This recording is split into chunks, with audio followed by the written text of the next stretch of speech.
When people are looking for their new furry friends, sometimes those animals that may be a little older or have minor medical needs can easily be passed over. But do you know what we do here on The Blend? We bring those hidden little gems front and center and introduce you to those adorable little faces. Jessica Shuman and Christy Holliger are here with one right now.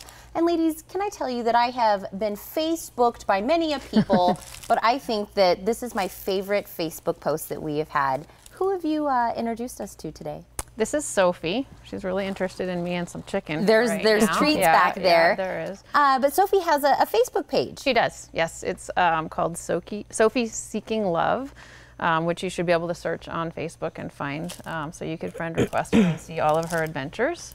Oh, I love her Facebook, and she Facebooked the Tucson Morning Blend to say she was taking a nap last night, getting ready for her adventure to come on today. And Sophie is actually looking for a forever home, right?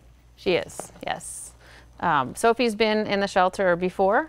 She was at PAC last year. Maybe she'll still look at the camera. So she's been in the shelter system. She was there for 6 months nearly, and that was a long time for any dog. So she was really starting to deteriorate towards the end of that, getting really depressed and sad, and we made a real push to get her out, which she did. She went to a foster home, and she did great, and she got adopted pretty quickly. Unfortunately, she's back with us now, and so we don't want her to get to that state again. We want to get her out into a foster home or an adoptive home as quickly as possible. And you said that we don't want her to go back into the state, and we're kind of talking about kennel stress, right? Right. Kind of explain to people that don't know what that is and maybe how common that is for some of the dogs. Your toy. Doesn't want the toy. It's pretty common for dogs that have been there for a longer period of time, and I think one of the things with saving more lives is we do have longer stays for some of our, especially larger dogs. So after about 2 weeks, some dogs will start to deteriorate where they'll become depressed in their kennels. They may pace, they may bark, they may become reactive to other animals. There's a lot of different behaviors. So we definitely look for ways to try to combat that now. And we have a lot of different things with kennel enrichment and bringing them into foster homes or day passes and things like that to help. Now, we want a home where obviously we want all of the animals to thrive.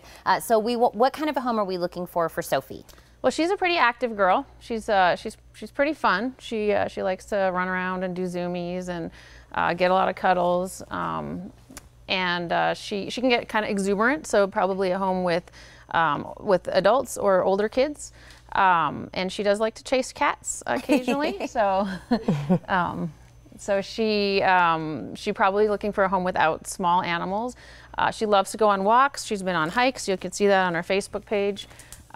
So she's something where she's going to be part of the family, and she needs to be an inside dog. She gets overheated and hot, and she doesn't like to be alone, left alone in the yard or anything like that. So that's the kind of home that she's looking for. There is going to be a perfect home for Sophie. I know it. And Sophie is just one of those adorable faces that I'm saying that we love to bring, front and center to get attention and let people know, don't pass over this dog. And Save the Saveable campaign is really about that, right? Yes, SaveTheSaveable.com is an initiative of No Kill Pima County where we're really trying to reach the greater community. We have a population of 1 million people here. Not everybody is on Facebook where most of our networking takes place. And so in order to continue saving as many savable animals as we can, it's really going to take all of our effort. Yeah. So yes, this site will be an opportunity for people to learn about the animals that are most in need and most at risk. Now, we have SaveTheSaveable.com. That's a great campaign. It's a lot about getting the word out, education. What are some ways that maybe somebody that's sitting there watching this right now, how can I help? What can I do to help this effort? Right. Well, fostering, and I know that's not for everyone, but fostering is a huge need.